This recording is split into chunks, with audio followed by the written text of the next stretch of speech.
I now give the floor to His Excellency Bosid Edmond, Minister for Foreign Affairs and Worship of Haiti.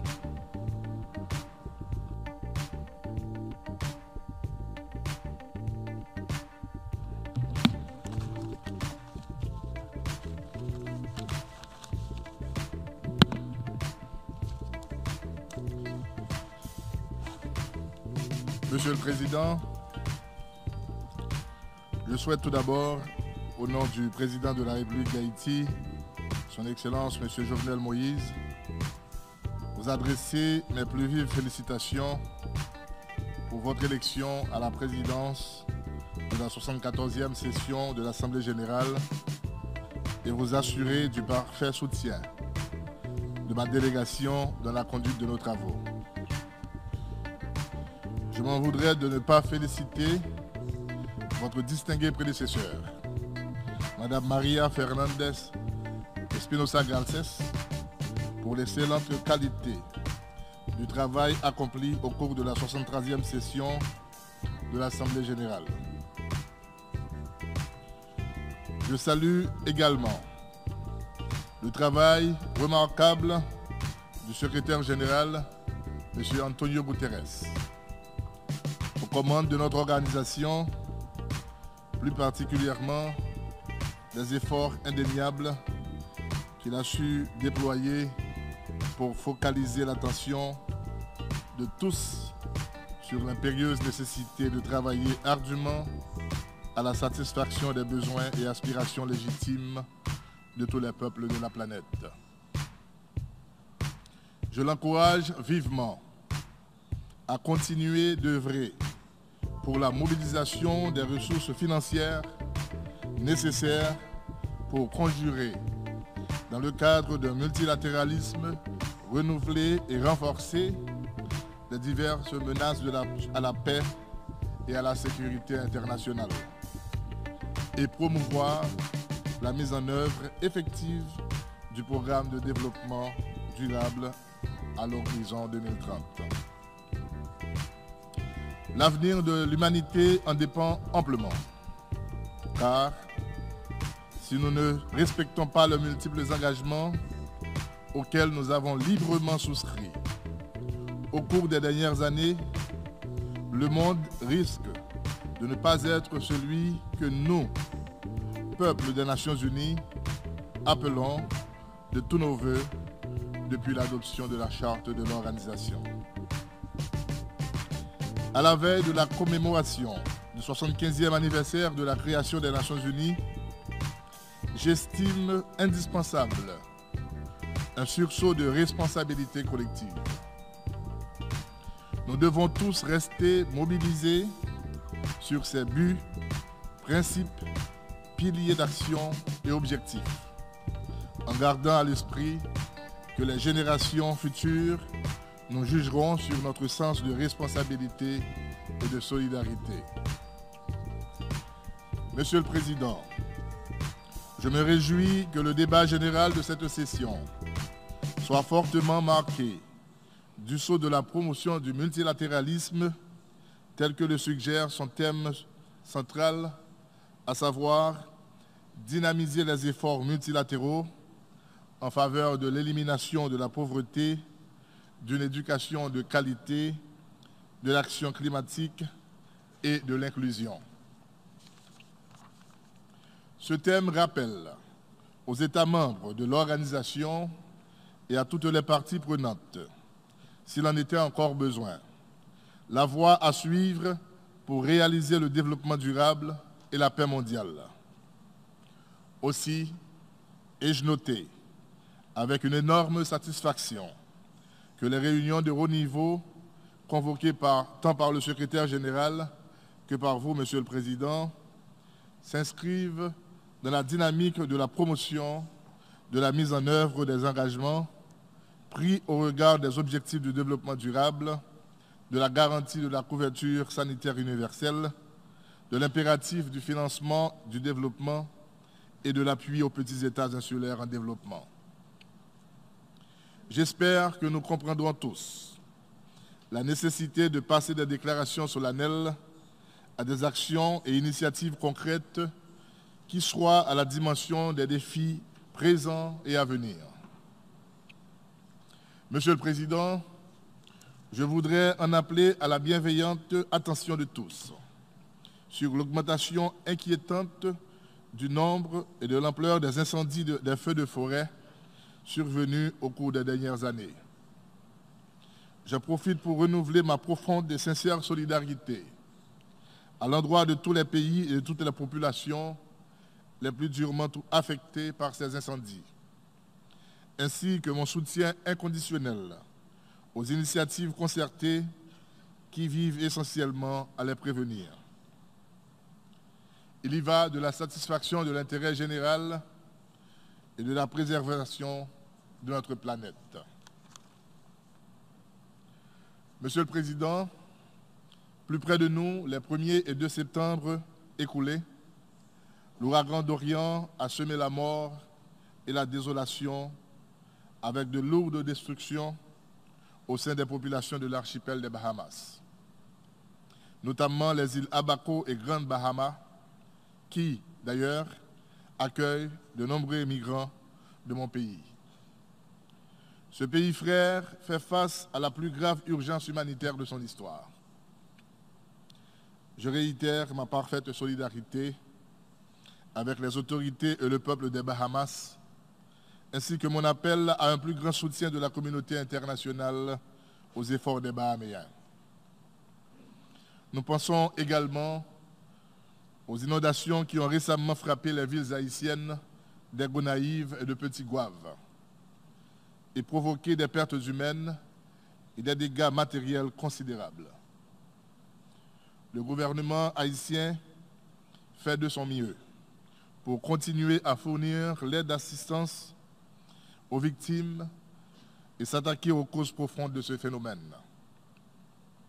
Dans ce contexte, une attention particulière devrait être accordée aux petits États insulaires en développement, qui ne disposent pas de moyens suffisants pour lutter contre les catastrophes naturelles et préserver l'environnement.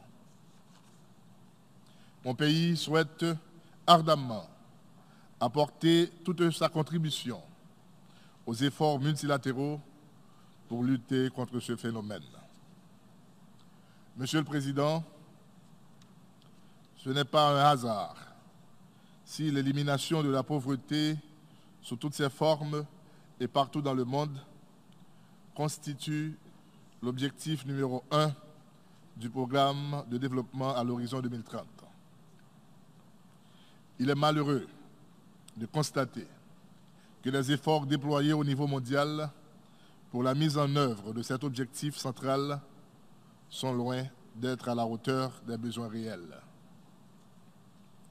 Aujourd'hui encore, un fort pourcentage de la population mondiale souffre de la pauvreté et de la faim.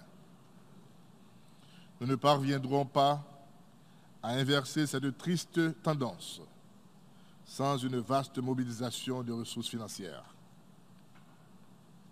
Le décalage est encore très saisissant entre les engagements que nous avons pris et les actions en cours pour éliminer la pauvreté dans le monde. En tant que petit État insulaire en développement, Haïti ne ménagera aucun effort, malgré la faiblesse et la limitation de ses moyens, pour s'attaquer résolument aux causes profondes de la pauvreté et de la faim. Notre débat a également le mérite de centrer l'attention sur la nécessité d'un plus grand engagement en faveur d'une éducation de qualité. Ma délégation est convaincue qu'une éducation de qualité et accessible à tous est essentielle au développement économique et au progrès social. C'est à notre avis le principal domaine dans lequel le principe directeur du programme de développement à l'horizon 2030, ne laisser personne à la traîne, devrait s'appliquer le plus. C'est surtout par l'éducation que nous pourrons garantir concrètement le respect des droits de l'homme et des libertés fondamentales pour tous, ainsi que le progrès économique et social de tous les peuples. Nous pensons que les politiques publiques visant le développement durable doivent accorder une place importante à l'éducation, l'épanouissement et l'emploi pour des jeunes qui constituent des véritables bâtisseurs de l'avenir. Monsieur le Président, une attention accrue doit être accordée à la lutte contre les diverses formes d'inégalité qui ne cessent de se creuser dans le monde. Ces inégalités nous éloignent de plus en plus des buts et des principes de notre organisation. La promotion de l'inclusion est, à coup sûr, l'une des exigences fondamentales dans la mise en œuvre adéquate du programme de développement durable à l'horizon 2030. Elle implique indubitablement la participation de tous les peuples et de toutes les parties prenantes aux efforts collectifs pour aboutir à l'avènement d'un monde meilleur. C'est dans cette optique que la République d'Haïti souhaite que soit accordée une plus grande considération aux demandes réitérées de la République de Chine-Taïwan en vue de sa participation aux activités du système des Nations Unies. Monsieur le Président, nous sommes à 11 ans de la date butoir fixée pour la réalisation universelle des objectifs du développement durable. Beaucoup de pays ont déjà réalisé des progrès considérables en ce sens. D'autres, au contraire, en dépit de leurs efforts, sont encore à la traîne. Contrairement au principe du programme de développement à l'horizon 2030, no one should be left behind. En Haïti, les besoins en termes d'urgence, de redressement et de développement à long terme demeurent immenses et exigent des investissements massifs dans différents domaines. Compte tenu de l'état actuel de mon pays, la poursuite des objectifs de développement durable reste et demeure un défi majeur. Des efforts gigantesques et soutenus doivent être déployés dans les domaines prioritaires tels les infrastructures essentielles, l'éducation de qualité, la couverture sanitaire, la mobilisation de l'investissement direct étranger, la reforestation, la protection de l'environnement, la relance de la production agricole, l'appui aux initiatives productives, ainsi que l'accès à l'énergie moderne et au crédit. Dans cette optique, Haïti s'enorgueillit d'avoir accueilli en mai dernier une délégation de la Overseas Private Investment Corporation, OPIC, afin d'explorer des outils de financement permettant de diversifier son économie et de l'aider à répondre à ses besoins en matière de développement par le biais des projets du secteur privé. Monsieur le Président, la République d'Haïti a la pleine conscience de la responsabilité qui est la sienne de garantir les conditions essentielles pour la sécurité, la stabilité et le développement à long terme du pays. Malheureusement, mon pays confronte depuis plusieurs mois une crise politique complexe qui est venue se greffer à la situation de précarité socio-économique vieille de plusieurs décennies. Conscient de sa lourde responsabilité, le président de la République a tendu la main à toutes les forces vives de la nation en vue de sauvegarder les acquis démocratiques, de permettre au pays de revenir à la paix la stabilité, la sérénité et de faciliter la plus large participation citoyenne à la gestion de la chose publique. C'est justement le sens de son message du mercredi 25 septembre écoulé, dans lequel le président en a appelé à un dialogue interhaïtien, constructif et inclusif, devant aboutir à la mise en place d'un gouvernement d'union nationale. Dans ce même ordre d'idées, le chef de l'État poursuit les consultations nécessaires avec toutes les institutions nationales susceptibles de faciliter le dialogue entre l'exécutif et les forces politiques, économiques et sociales de la nation, en vue de la conclusion d'un accord politique devant conduire, d'une part, à l'apaisement social et à l'organisation d'élections libres, honnêtes et démocratiques, et d'autre part, à la consolidation des institutions démocratiques et à la stabilité politique, économique et sociale. Le président de la République entend faire tout ce qui est en son pouvoir pour parvenir à mobiliser les principaux acteurs de la vie nationale et internationale sur les efforts indispensables pour engager irréversiblement le pays sur la voie de la stabilité et du progrès. Cependant, la République d'Haïti ne pourra pas se relever sans un appui substantiel, soutenu, durable, cohérent, bien coordonné et efficace de la communauté internationale. Monsieur le Président, plusieurs missions des Nations Unies sur le terrain, notamment celle du groupe consultatif ad hoc de l'ECOSOC, ont récemment dressé le constat des difficultés énormes et multidimensionnelles que confronte la République d'Haïti.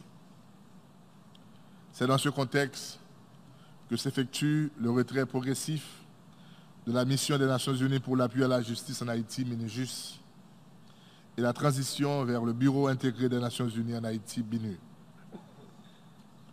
Nous prenons acte du mandat de cette nouvelle mission qui consistera essentiellement à conseiller le gouvernement de la République sur les moyens de promouvoir et de renforcer la stabilité politique et la bonne gouvernance. Nous souhaitons vivement que cette nouvelle mission des Nations Unies ait à sa disposition toutes les ressources nécessaires à la pleine réalisation de ses principales tâches. Il est important que se développe une meilleure coordination de la présence onusienne en Haïti et que toutes ces actions s'inscrivent dans le cadre des priorités établies par le gouvernement de la République. Aussi est-il primordial que le Bureau intégré des Nations Unies en Haïti accorde une attention soutenue aux politiques publiques à caractère économique, social et environnemental. Monsieur le Président, la stabilité d'Haïti passera nécessairement par un authentique dialogue interhaïtien.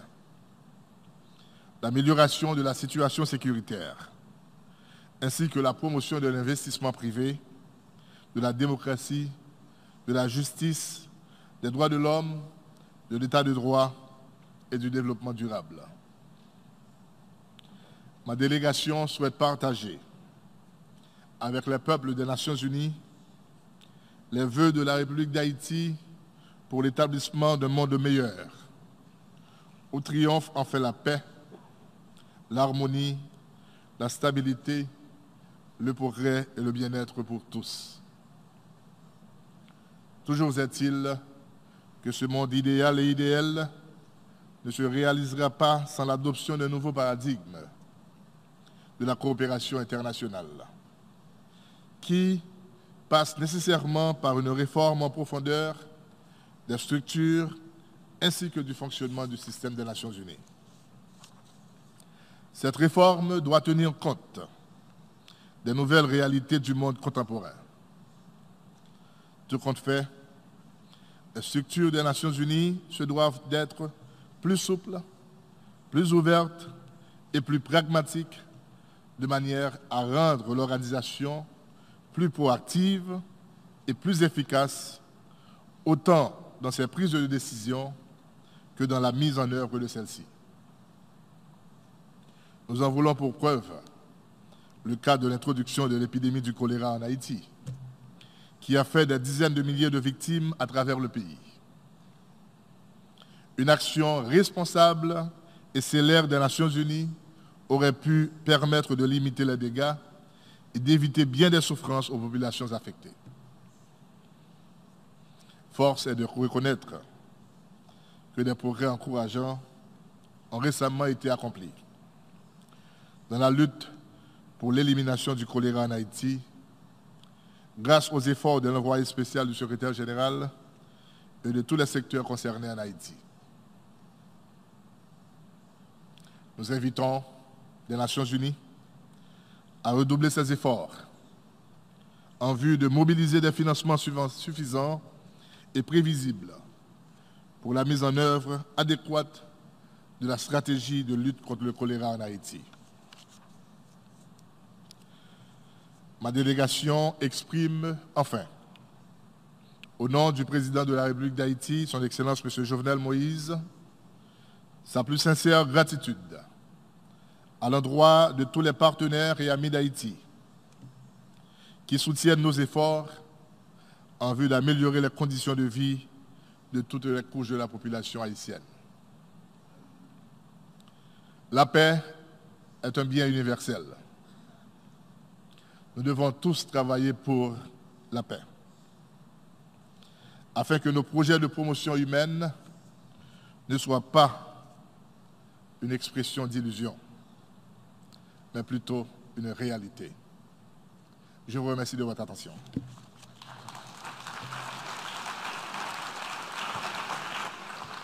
I thank the Minister for Foreign Affairs and Worship of Haiti,